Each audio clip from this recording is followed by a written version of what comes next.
স্বামী বাড়িতে নেই, আপন মামা বাড়িতে আসতে চাইছে, কোনো সমস্যা নেই। স্বামী বাড়িতে নেই, আপন চাচা আসতে চাইছে, বাড়িতে আসতে পারে, সমস্যা নেই। স্বামী বাড়িতে নেই, আপন মামা আসতে চাইছে, সমস্যা নেই। স্বামী বাড়িতে নেই, তোমার বোনের বেটা বাড়িতে আসতে চাইছে, সমস্যা নেই। স্বামী বাড়িতে নেই, তোমার ভাইয়ের বেটা আসতে চাইছে তোমার বাড়িতে, সমস্যা নেই।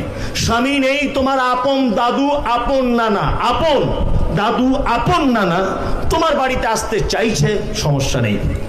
স্বামী বাড়িতে নেই, তোমার মামাতো ভাই আসতে পাবে না, ফুফুতো ভাই আসতে পাবে না, চাচাতো ভাই আসতে পাবে না, পাতানো মামা আসতে পাবে না। হঠাৎ করে এসেছে, বৌমাকে জিজ্ঞাসা করছে শাশুড়ি, বৌমা এটা তোমার কে? বলছে এটা আমার মামা হয়। বলছে আগে তো কোনোদিন দেখিনি। বলছে না, এই কাপড়ের ব্যবসা করে, আমার মা অনেক দিন থেকে মালটাল এর কাছে নেয়, ভাই বলে ডাকে, সেই সূত্রে মামা।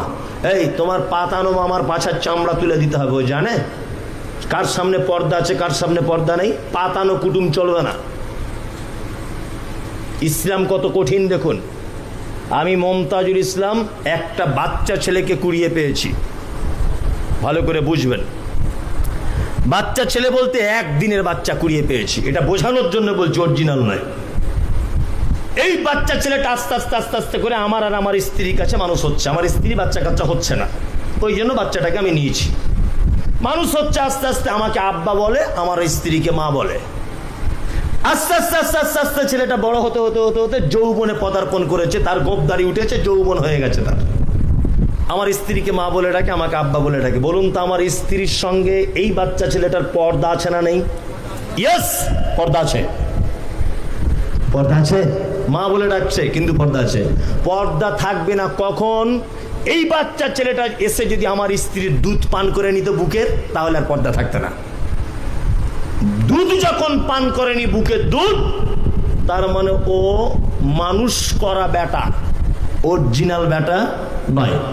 অরিজিনাল বেটার কদর তখন হতো যখন ওই বাচ্চাটা আমার স্ত্রীর 2-4 দিন হলো বুকের দুধের বোটাতে মুখ লাগিয়ে চোষাচুষি করলে 1-2 ফোঁটা দুধও যদি তার পেটে চলে যেত, তাহলে আর পর্দা থাকতো না। তাহলে ও হতো রেজাই ভাই বা রেজাই বেটা। এইরকম পদ্ধতিতেও নিজের সন্তানের মতো হতো, অসুবিধার হতো না। দুধ যখন পান করেনি, পর্দা আছে। তার মানে পালিত পুত্রও যদি যৌবনে পদার্পণ করে, তবুও তাকে পর্দা করা লাগবে। কত ব্যাপার বুঝতে পারছেন তো? আর আমরা পুরুষ মানুষ এক মারাত্মক বড় বোকা।